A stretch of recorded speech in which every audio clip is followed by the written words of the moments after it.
딴 데서도 말씀을 드렸지만 제가 제일 싫어하는 말이 재능 기부잖아요. 재능은 기부하는 게 아니죠. 재능으로 돈을 벌고 그 돈을 기부해야 되는 거죠. 재능을 기부하기 시작하면 부모님 돈 없고 재능만 갖고 있는 사람들은 그 분야를 떠나게 되거든요. 그게 대한민국의 지금까지 풍토예요. 사실 그래서 제가 소명처럼 느끼는 게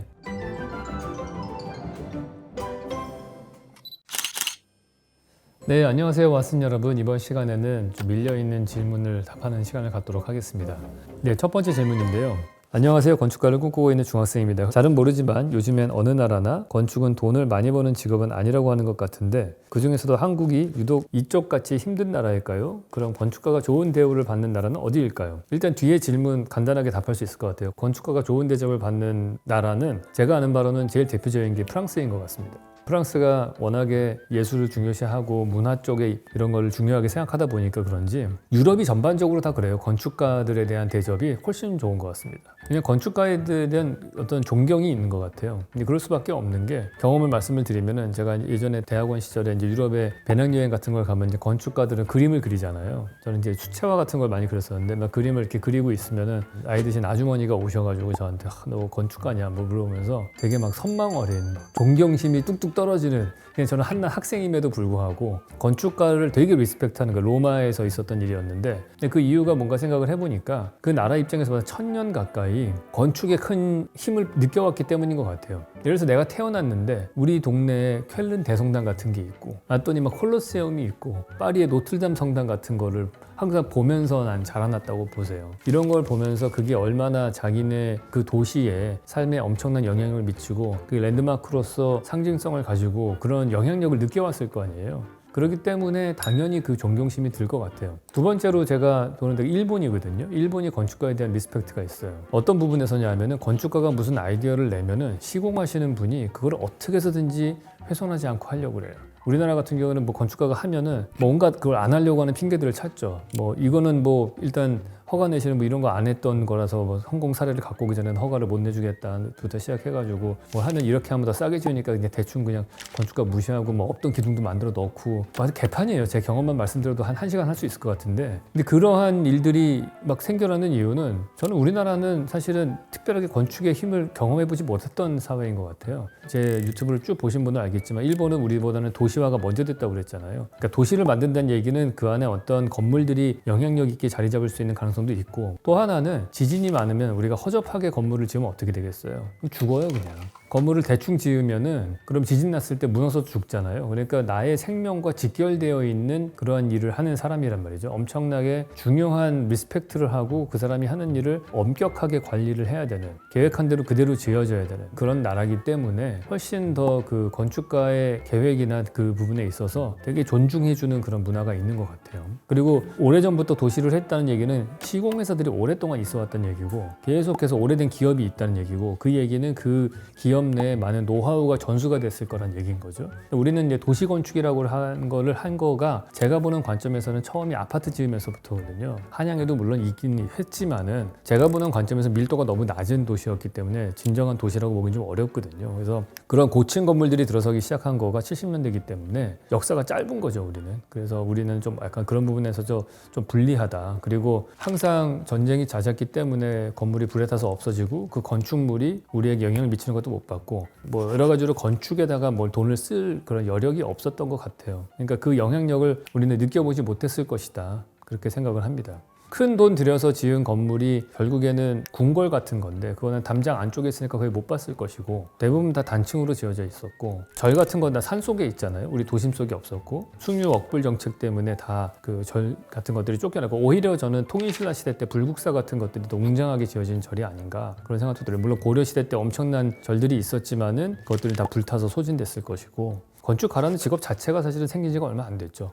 불만 중에 하나가 그거였어요. 건축가들을 맨날 조선시대 때에는 선비들이 설계했다. 그래서 우리는 뭐 유생 같은 뭐 약간 선비의식. 그러니까 돈을 안 벌려고 그래. 설계비를 안 올려. 무슨 돈을 추구하고 설계비 달라고 하는 거를 그거를 되게 부끄럽게 생각해요. 우리 윗세대 사람들은. 좀 어이가 없어요. 그런 문화가 만들어졌기 때문에 그 소명의식으로 일하라는 거야. 딴 데서도 말씀을 드렸지만 제가 제일 싫어하는 말이 재능 기부잖아요. 재능을 기부하는 게 아니죠. 재능으로 돈을 벌고 그 돈을 기부해야 되는 거죠. 재능을 기부하기 시작하면 재능으로 돈 벌 수 있는 길이 막히기 때문에 부모님 돈 없고 재능만 갖고 있는 사람들은 그 분야를 떠나게 되거든요. 그게 대한민국의 지금까지 풍토예요. 사실 그래서 제가 소명처럼 느끼는 게 정말 대한민국의 건축 발전을 위해서는 재능 있는 사람이 이 분야에 있어야 되는 거고 이 분야에 재능 있는 사람이 있으려면은 제가 설계비를 많이 받아야 된다. 그렇게 생각을 해요. 제가 만약에 너무 겸손하게 받으면은 저보다 덜 알려진 건축가는 야, 유현준이도 이거 봤는데 네가 왜 이걸 이 정도를 요구를 하니? 그렇게 얘기하거든요. 30대 중반에 제가 건축가로 있을 때 그런 경험들을 많이 당했어요. 40대에도 겪었고 제가 내면은 당시에 제일 유명한 설계사무소라고 하는 데에서 우리보다 가격이 더 적어 오히려. 그래서 이건 도대체 어떻게 된 거야? 이걸 어떻게 해? 그러면 뭐 뒤로 리베이트 받는다는 썰도 있었고 뭐 아니면은 직원들을 엄청나게 착출하는 경우도 있고 그러거든요. 그러니까 밑에 사람들의 뼈 갈아가지고 만든 그런 것들이 많았거든요. 그래서 물론 모든 분들이 다 그런 건 아니겠지만은 그래서 저는 그런 부분에 있어서 중요한 거는 정말 월드 클래스급의 어떤 그 디자인의 능력들을 우리가 잘 노력을 해야 될 것이고 그 서비스의 질을 높이면 그거에 맞게끔 당당하게 요구를 해야 된다. 그래야지만이 제대로 된 건물이 지어지고 그래야지만이 이 사회가 건축으로 더 화합될 수 있는 그런 사회가 되는 거죠. 안 그러면 지금 말씀하신 것처럼 다 이 바닥을 떠날 거 아니에요. 그럼 누군가는 지어야 되는데 그러면 이제 허접한 건물만 지어지고 이상한 도시가 되는 거죠. 다음 질문은 재미난 질문인데 한남 더일 세금 없이 공짜로 받기 vs 마이 드림하우스 짓기. 당연히 마이 드림하우스 짓기죠. 한남 더위를 뭐 그래봐야 아파트잖아요. 층간소음 생각해야 되고 그런 것보다는 드림하우스잖아요. 지금 예산 것도 없는 거죠. 어디 저 토니 스타크 집 같은 거 그게 훨씬 한남 더위라고 토니 스타크 집하고 비교가 되겠습니까? 교수님 현재 부산에서 UN 해비태트랑 뉴욕 오셔닉스랑 함께 추진 중인 해상도시에 대해서도 꼭 한번 다뤄주셨으면 감사하겠습니다. 네, 그 계획안을 저도 봤습니다. 이제 BIG라고 하는 그 덴마크에 있는 건축 설계사무소에서 계획을 한 건데 이런 뭐 예쁘장한 그런 계획 되게 잘하시는 그런 회사죠. 제가 이 BIG라는 이 사무실하고 그 예전에 한번 같이 일을 한 적이 있어가지고 코펜하겐에 갔을 때 자기네들이 테스트로 코펜하겐에 대학생들을 위한 기숙사 건물을 약간 컨테이너 박스 같이 생긴 걸 이렇게 시옷자로 막 쌓아놓은 거 2층 정도 되는 거 그거를 만들어놔서 테스트한 게 있어요. 제가 본 거는 그 삼각형 같이 생긴 모듈러가 한 4개인가 3개인가 떠 있는 거는 제가 가서 봤습니다. 그 지하에 내려가니까 뭐 기계 설비 같은 것들 다 있고 아마도 제 기억에는 콘크리트 박스로 그거를 밑에 그 플로팅 아일랜드를 만들었었거든요. 그걸 한번 해보고 그 다음에 그거를 사이즈를 좀 스케일업하고 개수를 늘려가지고 지금 이 오셔닉스 이 프로젝트를 하는 것 같거든요. 모양도 되게 비슷하고. 근데 가서 본 바로는 아니 그 옆에 빈 땅이 있는데 굳이 여기다 지었을까? 약간 그런 느낌? 근데 어쨌든 새로운 시도니까 그런 것들은 우리가 여러 가지 테스트를 해봐야겠죠.